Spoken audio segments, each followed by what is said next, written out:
It's great to see you. It's been quite a long time since we've seen each other, but great to see you on here. I'm Rick, N1DC. I live in Braintree. Mostly a CW operator, but I've spent a lot of time doing some portable operations down in Florida. And I've also been outside the US in Aruba, which might be a topic for a future presentation. But tonight we're going to talk about a recent operation down in Jensen Beach in Florida. So let me see if I can activate this. There we go. Can everybody see that title page? Yep. Yes. Yes. Good. Yes. Okay. Yep. Looks good now, Rick. All right. So in February, typically my wife and I, we travel to Florida, and we generally rent a property down in Florida for anywhere from 4 to 6 weeks, which is a difficult thing to do because most rental properties are only available for 3 months in Florida. So it's always a challenge every year. So that's why we move around quite a bit. We're not quite sure where we'll find rental available for, a month or so. So this year we decided to go back down to the East Coast, and we went to a town called Jensen Beach. Hutchinson Island is a 23-mile long barrier island, and a couple things I didn't realize about that. It's the #1 training spot in the whole state of Florida for marathon runners. And also, it's a big training area for triathletes. That stretch of land there, being 23 miles long, is perfect for bike riding. They have a dedicated bike path there that runs the entire 23 miles. And from where our condo was, if we went down toward Fort Pierce and back, it's exactly a marathon, 26-mile round trip. So there's a ton of people that go down there just to train. The actual town itself is called Jensen Beach, and you can see based on the map here that it's roughly halfway between Fort Pierce and Stewart. It's south of the Kennedy Space Center, and it's on the east coast of Florida, so the water is much colder than it is on the Gulf Coast side. So that's give you an idea where it's located. St. Lucie County. And it turned out that it's NA 141 in the Islands on the Air program, IOTA NA 141. And it's also a relatively rare grid. I had no idea how rare this was until I actually got down there. And when I put the information up on DX Summit and also on QRZ.com, and I put a note out to the ARRL. I found out from a number of people that they were chomping at the bit to make contact with me there. So the bottom line is I started planning for the operation 3 months in advance, but I really wasn't focused on an island operation because I didn't realize it. So the objective was to be able to operate 100 watts from inside the condo using AC power. And I wanted to be able to go portable as well, because there's a bunch of beach locations, and it's actually a state park that's run by the town of Stewart. And also in Jensen Beach, there's multiple parks along the waterfront where I could go and operate. So I needed to come up with a solution that would allow me to do both inside and outside operating. So I developed a Go Kit that dramatically reduced the setup time and really made a huge impact on the complexity. When I went to Aruba a few years ago, I did not have the Go Kit. And as a result of that, it was a lot more difficult to set up every time because of the cabling and so forth. And you'll see some details on that in a minute. So I decided you have to integrate the ham radio capability into a family vacation. So we had golf clubs and all of our luggage and all the radio equipment in my Subaru Forester. I was able to pack everything into the Forester without having a Thule box up on the roof. So everything fit inside. Decided to go with a vertical antenna, and the vertical was a Buddy stick. It's made by Buddy Pole. It's a small vertical antenna, reduced height, works great when you're near the ocean, works okay when you're inland. The higher the elevation, the better. I also brought a wire antenna with me made by My Antenna, and that was the 80 through 10, 132-foot wire antenna. And I assumed that I was going to have high run rates simply because of the location. So I needed to bring a laptop to do the logging. And the two locations, as I mentioned, the rental condo is the primary spot, but I thought that I'd try to get out to the beach and any park locations I could as a secondary location. It turned out the QRP, 5-watt QRP decision was something that I ended up changing during the trip. And you'll see why in a few minutes.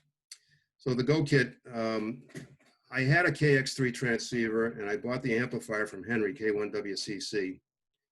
And Henry had given me an idea a while ago where he had mounted the equipment on a board and he had taken it down to a KM1CC operation on the Cape.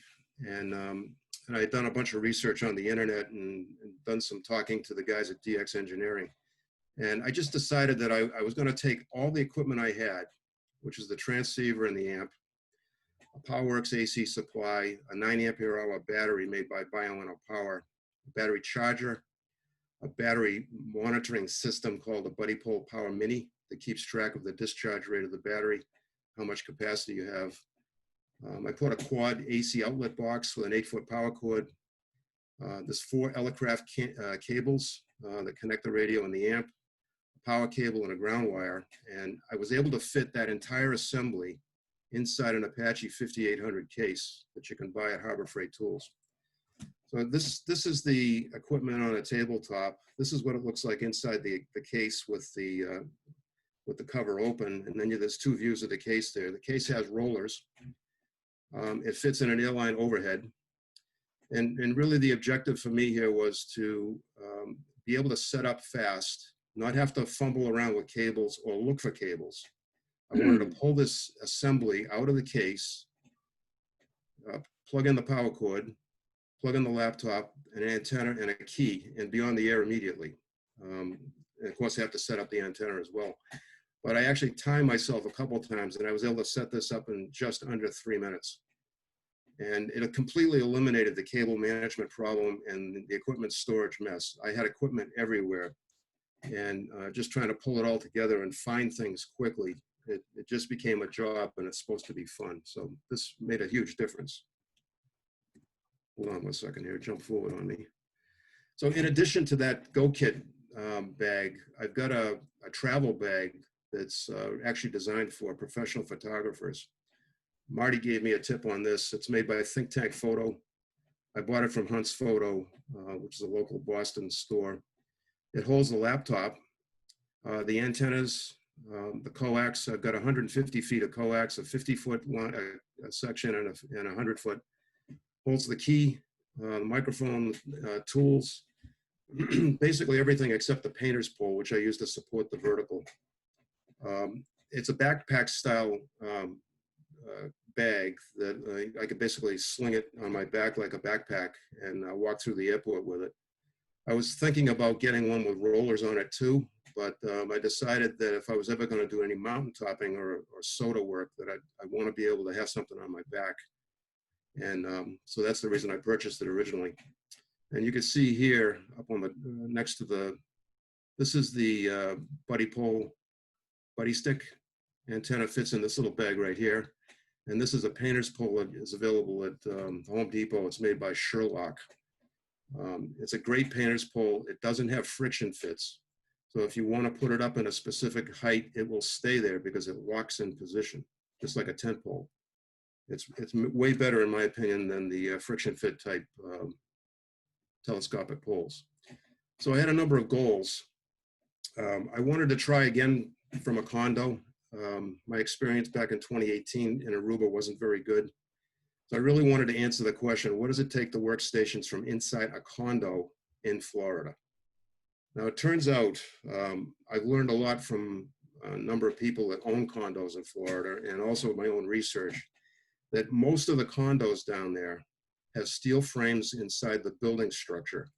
But the real problem with the condos is that they're stuccoed, and the stucco is applied to a metal grid.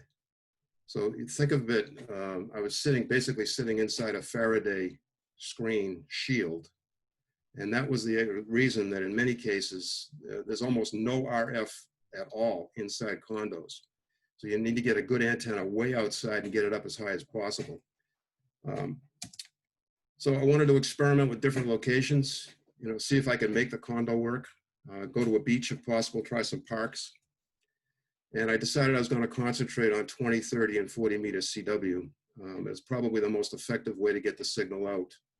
running 100 watts from the condo. And of course, QRP outside the condo should be okay on CW. It wouldn't be necessarily very easy to do on sideband. And the other big thing about operating portable like this, especially when you're going on a family vacation, is to try to have fun, but don't interfere with the vacation itself. There's nothing worse than telling your wife or your girlfriend or whatever that you can't leave the condo because you're in the middle of a pileup and she wants to go play golf. So you got to be careful. So this is an aerial view of the condo. We stayed in this the pink building here. This is right on the beach itself. The actual buildings themselves are probably only about 75 feet from the ocean. And there's a big sand dune that runs the entire length of the property here. We were staying in the pink building on the second floor, and the balcony was right around the corner here from where this cursor is right now. And another thing that I'll mention, there's a huge parking lot here. I had my own assigned parking space, and I was fortunate to be right next to the grassy area here, next to this tennis court. So I knew as soon as I pulled in the day we first got there that I was going to be able to do something with the grassy area for antenna deployment, and I could move my equipment into the car. So the first location was the condo on the second floor facing the Atlantic Ocean. The buddy stick is mounted on the 8-foot Sherlock painter's pole and extended out all the way to 8 feet. And you can see it here leaning on the condo railing.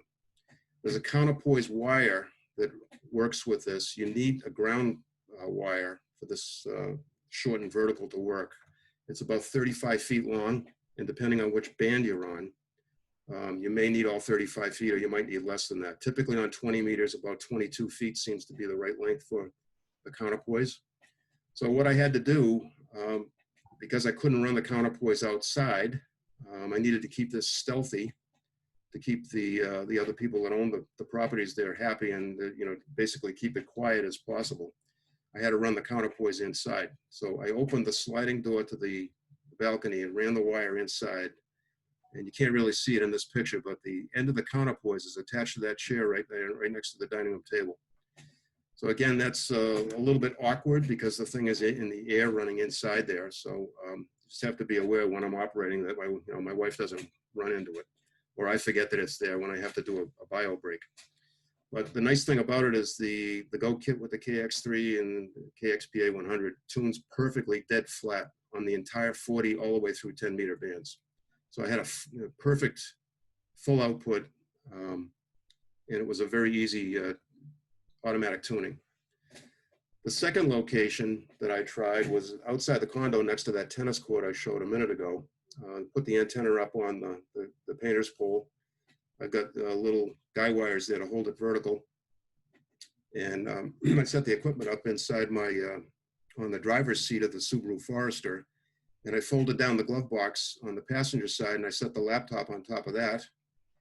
And here's the Bengali Traveler key sitting on the side of the laptop. And that setup worked really well. Once in a while, I'd have to turn the engine on to cool the car off because it's hot.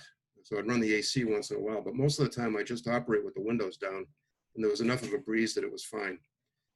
I also tried using the 132-foot my antenna wire, and I ran it from the top of the painter's pole all the way out to the far end of the tennis court, and then down through those trees there a little bit. And it worked okay, but I have to say that it was pretty hard to deploy 132-foot antenna compared to the buddy stick. The buddy stick, I can get that up and running in probably 10 minutes or less. And in this situation here, I got perfect tuning again.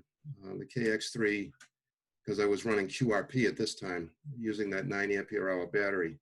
No problem with tuning. And the same thing with the wire antenna. Third location was somewhat similar, although it was a mile away from the condo down at a park. It's going north toward Port St. Lucie, further up toward the direction where the runners train. And again, the equipment was inside my Subaru Forester. And again, the same situation. The counterpoise in this case here, I just ran it to a different tree, but I had the parking lot to myself. There was nobody around. And pretty surprising how open and easy it is to find places to park. So the overall operation itself, was 100 watts inside the condo, except for 40 meters. For some reason, I could only operate 40 at 50 watts, even though it tuned flat. I had some problems with a little bit of RF going on. And even though I had the ground wire of the Go kit tied to the cold water line that comes into the condo, even doing that, I couldn't run more than 50 watts on 40. And same thing with FT8. Outside, I was running 5 watts QRP with the battery. And I have to say, I was there for 5.5 weeks. And I never saw the solar flux go above 70. And most of the time it was sitting around 68. And the K was between 1 and 3. And so the conditions were difficult, to say the least. Certainly difficult for QRP. So I needed to answer the question, how can I operate 100 watts outside the condo? Because I figured, you know, if things don't work out too well because of noise and QRN inside the condo, let's see what we can do outside in some of these nice locations. So I started hunting around. I could not find a beach or a park location that had AC power. I could have used the 9 ampere hour battery at 100 watts, but I'd only about 90 minutes to 2 hours of operating time at 100 watts with that battery. It really wasn't enough. So I ended up going to the Orlando Hamcation. I got to see Tom there, WNICU, and Bob, K1NOK, and also Don, K1DC. It was really great to see the guys there. And I ended up buying a BioEno 20 ampere hour battery. And that is a real workhorse. That gives me 10 hours at 100 watts CW. And actually, I've run it longer than that. I've made it out to 11.5 hours running in a contest mode. And the battery is still 20% charged, believe it or not. It's amazing how good that battery is. The only problem was the new battery is much bigger than the old one, and I couldn't fit it into the Go kit. So I had to build myself an extension cord with Anderson power poles. And so the battery was sitting on the floor in the driver's side of the Subaru, and I just connected up to the Go kit with a cable. So now I was in a situation where my operating time is limited by the laptop battery life. So I've solved that problem since too with a higher capacity laptop battery. So the antennas, I'd say the Buddy Stick vertical is definitely the easiest to deploy, and I highly recommend the Sherlock painter's poles. They come in a whole bunch of different sizes at Home Depot. They're very reasonably priced. They work great. The counterpoise, though, is critical to the tuning of the Buddy Stick. If you don't have the right length, it can be a real bear to find the sweet spot for minimum SWR. But the counterpoise does not have to be a straight wire. You can run it any direction possible. It can zigzag, it can run it at a U shape. And it seems to, what's most important is the length, not so much the orientation. But I found out something in the 4th week I was down there. I decided to try an experiment and use the balcony aluminum railing. And that worked unexpectedly well. I always carry a lot of stuff with me when I travel so I can build things and make changes. And I had 20 feet of Romex, 14 gauge Romex in my toolbox. So I stripped the 14 gauge copper ground wire out of that, and I used that as a counterpoise. I'll show you a picture of that in a second. And my conclusion after 5 weeks down there is that my antenna, 132-foot end-fed wire, is not really practical for portable use. The 67-foot, well, the 66-foot one that's 40 through 10 meters is probably a better choice. But if you're going to be moving around and you have to set up the antenna and take it down, the real long one is pretty difficult to do. And the other thing that I found, unless you can get it more than 8 feet in the air, it can be hazardous to walkers. So if there's anybody walking, for example, next to that tennis court on the grass, walking a dog, unless it's 8 feet in the air, someone could walk into that when you're transmitting, or worse yet, just walk into it and fall. And there are a lot of elderly people down there walking their dogs late in the afternoon, and I'm running stations and I'm not necessarily looking to pay attention to who's walking around the antenna. So I needed to be very careful with that. So I stuck mostly with the Buddy Stick. Here's a picture of the painter's pole with the Buddy Stick there, and you can see the counterpoise wire coming down and wrapping around the railing. And I just wrapped the whole thing multiple times around the railing, and it worked as good or better than the 35-foot counterpoise wire. So it turns out the aluminum railing was grounded to the building, but it was grounded through the stucco. So I checked the continuity between the railing and the cold water pipe, and it was open circuit. So I said, bingo, I've got an option here. I've got a possible good ground plane for RF. And it turned out it worked excellent, much better than expected. I wish I had discovered it the first week I was there. So about 2 weeks of the operation, I used the railing as the counterpoise. So here's some of the results. 244 QSOs total, and mostly CW. Made 5 FDA QSOs, not too many there. But despite trying for more than 2.5 hours on single sideband, I didn't make a single QSO on SSB, not one. Very surprising. 34 states, 4 provinces, and 50 countries. Operated in the ARRL DX contest, made 89 QSOs, a lot of Europeans. I operated in several CW ops CWTs on Wednesdays. And then I had about 109 or so regular QSOs, mostly via CQ. The best location overall, surprisingly, when I went back and looked at the numbers, 90% of the QSOs were made from inside the condo. I was very surprised at that. And surprisingly, again, after buying the battery, the last 2 weeks of the operation, I got very few QSOs running 100 watts portable away from the building. I did not expect that at all. I thought it would be quite the opposite.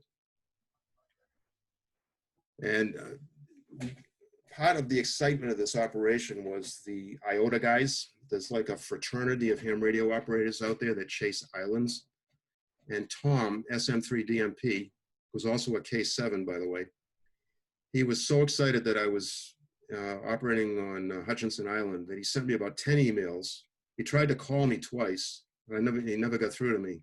But we finally set up a sked, and after many, many tries, he was about a 229 signal, and I wasn't much better than that. And it took us 20 minutes on 20 meters one night, and we made the QSO, and it completed the North America IOTA suite for him, which is 248 islands. And it also turned out it was his 1100th island of the IOTA program. There's only 1,220, I think, total. So he was so happy. He was jumping up and down. I could just tell from the tone of his emails. And when I got home, he sent me 2.5 pounds of Swedish chocolate in the mail. Celebration. I thought that was really cool. The best 5-watt QRP contact was Tony LZ1JZ on 40 meters. That was right at sunset. That was using the buddy stick out near the tennis court. And the best 100-watt DX QSO was from inside the condo, also right near sunset. And that was using the buddy stick again, 7,200 miles. That was Vlad, RW0LT. So this is give you an idea of where all the QSOs were, pretty much spread around the world. USA, Canada, Europe, South America. Nothing in Africa, which was very surprising to me. Again, I thought being further south near the equator, there'd be more African activity, but there wasn't much. But I heard a few stations, but I was unable to make the contact. But these 2 QSOs here were my gold stars for the operation. Valerie there, he's on the Kamchatka Peninsula in Asiatic Russia, just about 5,900 miles. And then Vlad, he was in Primorsky. It's only about 50 miles from the North Korean border. So at least I know if North Korea gets on the air someday, I've got a chance. At least maybe if I'm in Florida, I've got a chance. I don't know about from here in Massachusetts, but at any rate, it's great fun to work this DX. And there were quite a few pileups with guys calling me, especially after I self-spotted on DX Summit. So here's some of the learnings from the operation. It's really important to announce your plans to the ham community.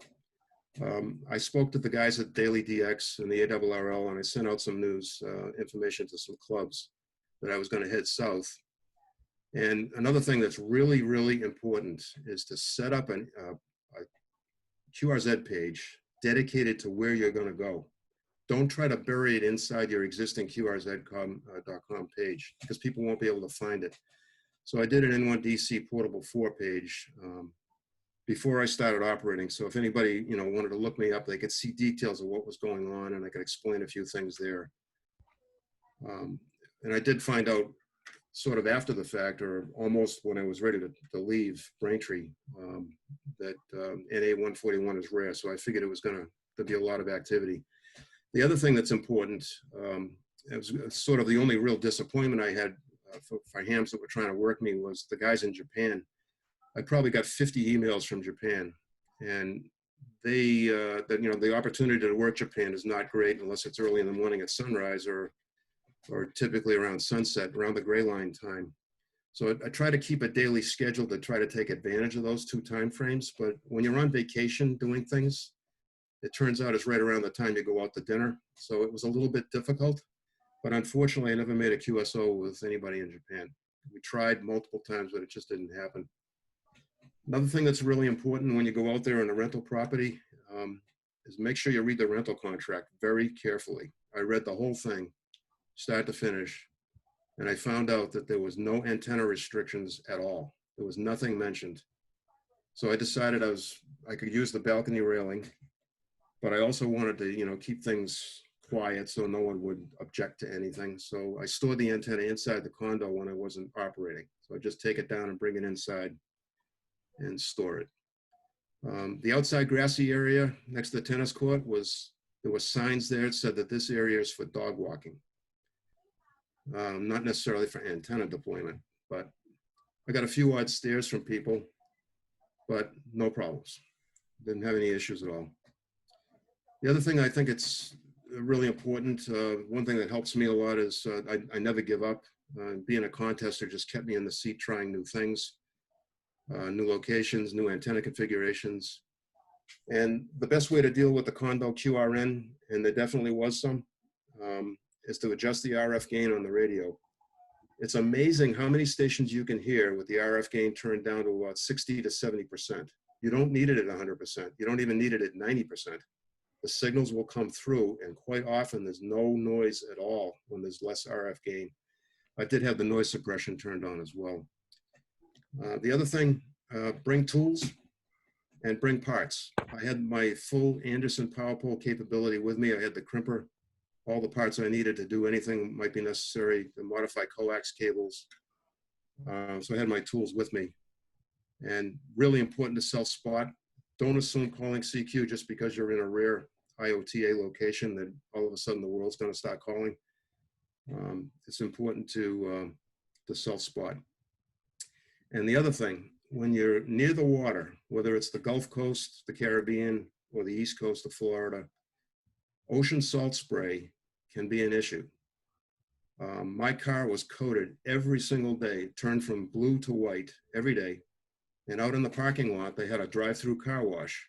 And you got a key to the car wash when you rent the condo. So I drive the car through there and wash the salt off every day. So, setting up on a picnic table for 5 or 6 hours in that environment is really bad for radio equipment, because you're going to permeate the radio with salt spray. And you don't even know what's happening until it's too late. So that's why I decided to keep the radio inside the car, although I did look for picnic tables more than once. One last thing I'd like to mention, I just found this out today, as a matter of fact. The call sign N1DC Portable 4. It's not necessary to sign Portable 4, as Bruce mentioned in the previous talk he had about field day operating. N1DC is good anywhere in the United States. If you go outside the United States, you have to use the country prefix ahead of the call sign. But if I was operating out in Ohio, I don't have to use N1DC Portable 8. But one thing I found out today, I got an email from a German ham who was wondering why he could not get a verification in Logbook of the World. And it turns out that you need to have a call sign certificate for every call sign you have. And I was told previously that you only could get one call sign certificate for each country. And that's not true. So in other words, I have an N1DC call sign certificate for Logbook of the World, but I need another one for N1DC Portable 4. All these guys that worked me uploaded N1DC Portable 4, and they did not get a confirmation from Logbook of the World. That's because I uploaded everything to N1DC, and I assumed selecting the station location, which specified N1DC Portable 4, Jensen Beach, IOTA, so etc. That's not good enough. So I have to do a separate call sign certificate, and I have to upload all my logs again. So these guys will get verification. So as it stands right now, the only guys that actually have verified contacts with me are the ones that I sent the physical QSL card to. So now I'm going to have to work on fixing this problem, but it's something brand new. I didn't know that. I was on the phone today with the manager of the Logbook of the World system down at ARRL headquarters. He was actually in the office today. And he said I was given bad information 2 years ago. And I just discovered it today. So that's it, unless there are any questions. I have a question, K1WCC. Yes, Henry. First, Rick, that's excellent.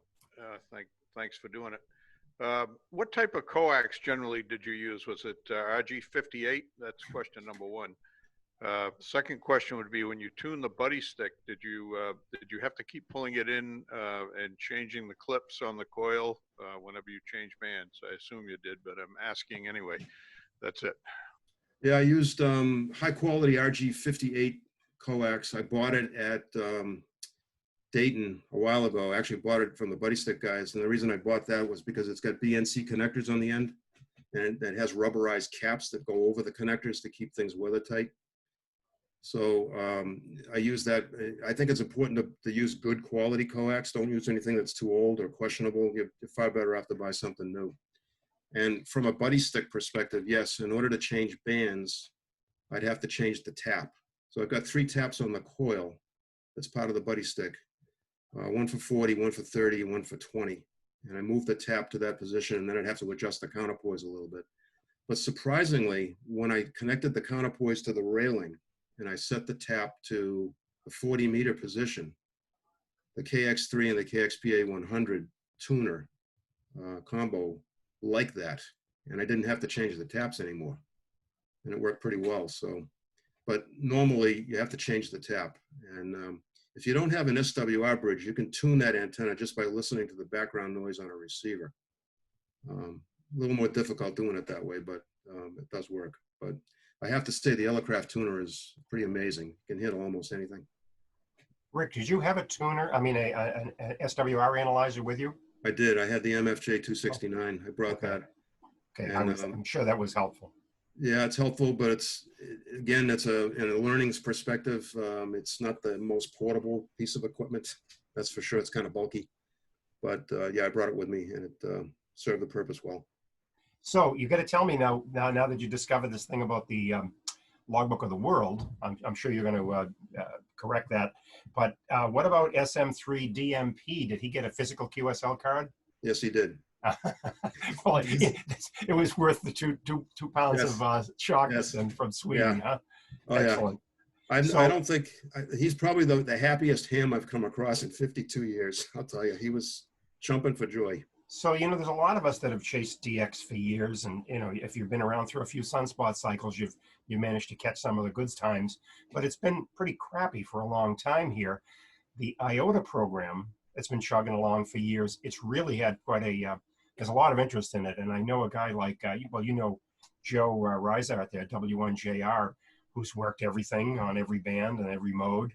And he has fully embraced the whole IOTA thing. And if you look at whatever their leaderboard is, he's right up there near the top. And I think you said SM3 DMP. But I mean, it's a great thing to do. And you don't have to have, super duper antennas to be able to work. A lot of people doing the type of operations that you were. So I think it's exciting. Yeah, it certainly is. Hey Rick, this is Marty. On Yeah, the Marty. 130-foot wire antenna, did you ever think about it just cutting it down to the 64 feet and putting a connector in if you needed it, or just getting a separate piece of wire? So I thought about doing that, and I have to admit that antenna is an excellent antenna if you're going to be in one location for an extended period of time, like I was last year. We rented a house in Edgewater, Florida, which is north of where we are now, where we were in Jensen Beach, up near the Kennedy Space Center. So I could deploy it in the backyard and just leave it there for the whole month. It wasn't a problem. So I've got a lot of respect for that antenna. It works amazingly well if you're able to keep it deployed and leave it that way. But I decided just to keep it at 132 just in case I wanted to use it again up here. I didn't want to, put a power pole connector set and, make it 40 and 80 capable. I could do that, but It's a great antenna. Don't get me wrong. I've used it. In fact, I'm probably going to use that for field day coming the end of the month. I know on mine, I got the second wire for it, so I could just switch the lengths at the balun. You know, it's a simple thumb screw there to do that. And it makes it just much more manageable, obviously, with the 64 feet instead of 132. And Yeah, that's all I had. I was just good wondering idea. about doing that. That's a good idea. If anybody, Marty, does anybody use that with both the 66 and the 132 on there, and just keep one rolled up? I'm not familiar with that because since it's resident in all those bands anyways, if you have it up, you're good. People are using portable. I think they're typically using a lighter weight end-fed half wave. The 1K is a heavy-duty wire with a big balun box on it. Probably not used by a lot of portable operations. Oh, okay, okay. Yeah, just curious. I mean, yeah, because when Rick said that about stringing it out there, I thought of two things. One was the yellow surveying tape, like we would do on field day. When we would do portable field day operations, you know, you put some of that yellow surveying tape just so that people wouldn't walk into it, you know, when it was hanging there. And then the other thing, when you're talking about the dog walking area, you must have also had to beware of landmines, possibly. Oh, Yeah. Oh, yeah. Actually, Okay. believe it or not, what was also of equal concern was snakes. Ooh. And there were plenty of them. They were non-poisonous, but they were out there. But And was the door to your car open that one could have slithered up in there? no. Okay. Okay. All right. Great. Well, anybody else have any questions for Rick? Yeah, Rick, it's Mike. Yeah. First of all, that's an incredible presentation. I love the way you presented the material. You know, particularly for somebody like me, where I'm not familiar with a lot of this stuff. But someday, when we finally get back to K1USN, would you mind bringing in your equipment so we could take a look at it? Because I'm very interested in how you've got everything set up. Of course, I'd be happy to do that. In fact, I have a separate presentation I did on building the Go Kit. After talking to a guy out in Ohio who built one that's up on YouTube, he did a real high-end professional Go Kit. That's the one I shared with you, Marty. He spent over $1,000 just on the packaging for his Go Kit. So he went really, you know, Rolls Royce on everything. So I'd be more than happy to bring it in to show it to everybody. Yeah, because it was basically try to fit a size 10 foot, you know, into a size 9 shoe. That's really what it was all That about. was great. Thanks very much. Sure. Hey, Rick, by the way, go ahead. Sorry, on the environmentals there with the salt spray, how do these expeditions do that? Is it possible? You saw what I did at K1USN last year with just a shower curtain because of the rain. But Yeah. do they make bags that you can put the equipment in and operate them out of to prevent that salt spray? Yeah, I think, you know, if you look at a lot of the real high-end expeditions that operate now, everybody's operating in these shelters that have air conditioning, and, you know, they spend a lot of money on making sure the guys are comfortable. So quite often they're there for, you know, more than 2 weeks sometimes. So even a small tent, if I could position the tent such that the opening was away from the prevailing wind, that would cut down on the salt spray dramatically too. So yeah, it's definitely possible to still operate outdoors down there, but you just need to be aware of what's going on because it sneaks up on you. We went out to dinner one night and we drove out onto the highway and the headlights were on and I couldn't see. And it was because the windshield was completely salt covered. Well, And, I think sand is an issue as well, just because of the wind. yeah.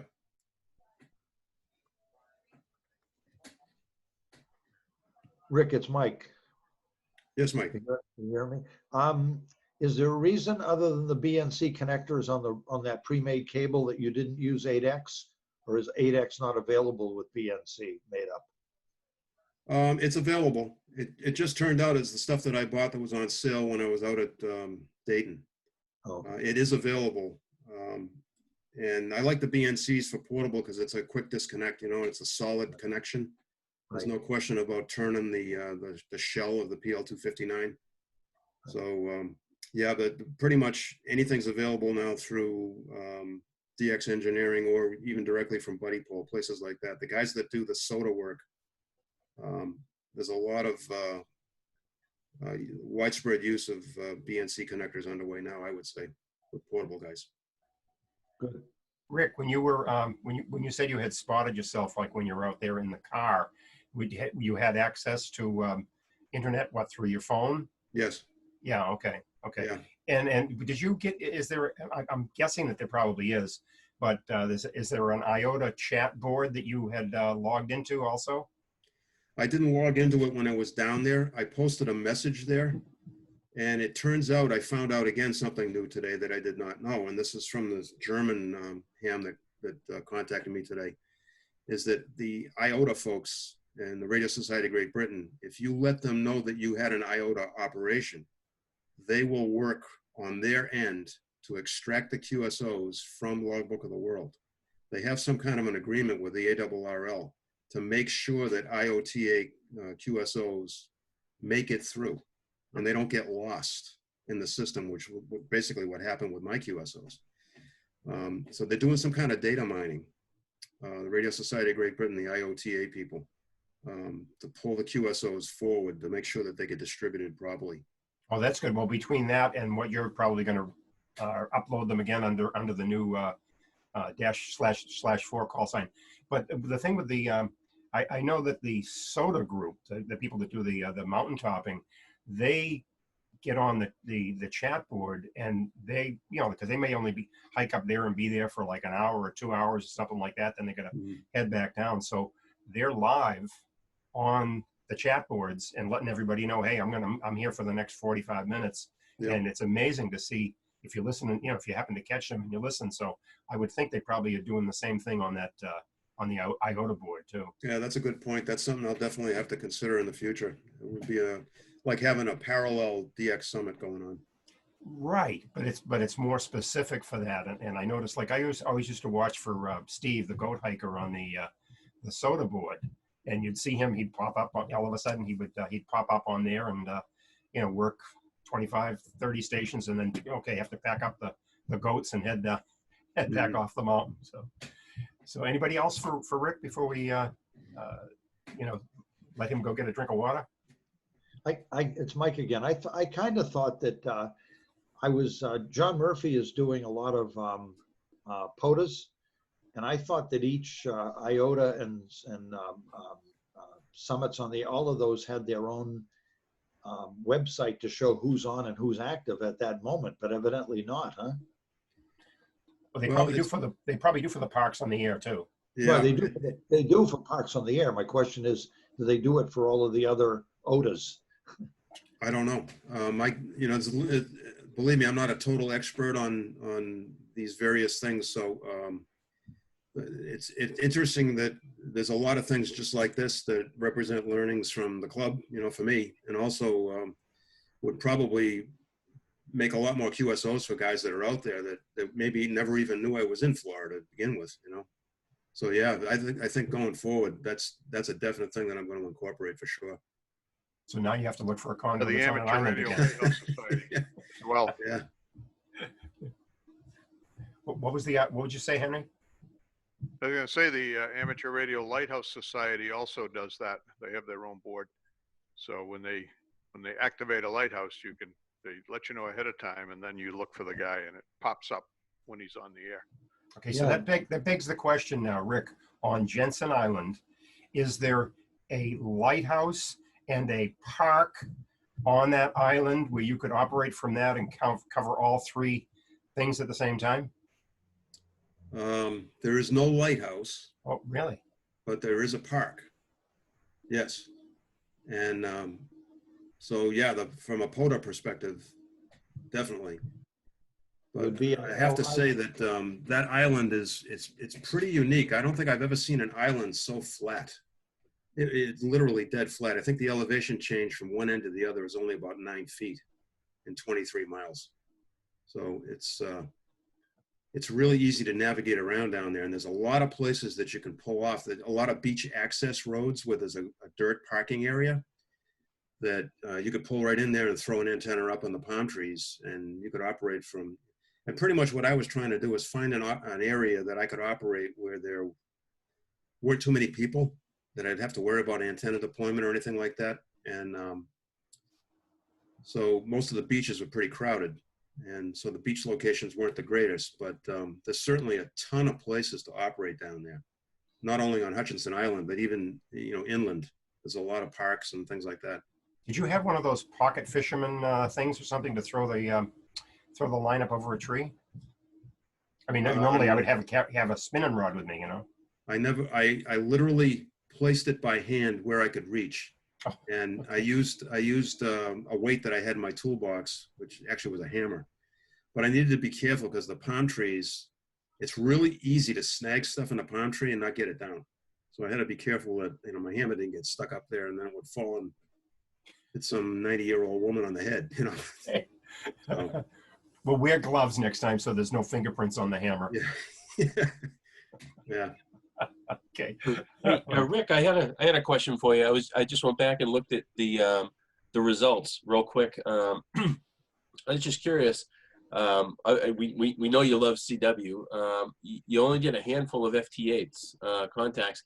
Did you have a problem with FT8, or was it just because you were just having so much fun with CW making contacts? I did have a bit of a problem with FT8 where FT8 was inside the condo and I could only run at 50 watts, which should have been plenty, Yeah. especially at 20 meters. But surprisingly, I probably spent, in the 5 weeks, I probably spent 5 or 6 hours on FT8 and I just couldn't work anybody. I don't understand why. There was no real explanation for it. I certainly was getting out with the CW signal. Sounds like a clock problem. Yeah, it turned out I had the sync program running, and I checked it against WWV multiple times, and I had tested everything at home before I left, and everything was working fine here. But I only made a handful of FT8 contacts. Yeah. I thought for sure at night, late at night, 10 or 11 o'clock, I could make a bunch, but didn't have any luck. No. Okay. Just curious about that. Well, all right. Thanks, Rick. I really enjoyed that. And Very good presentation. I think the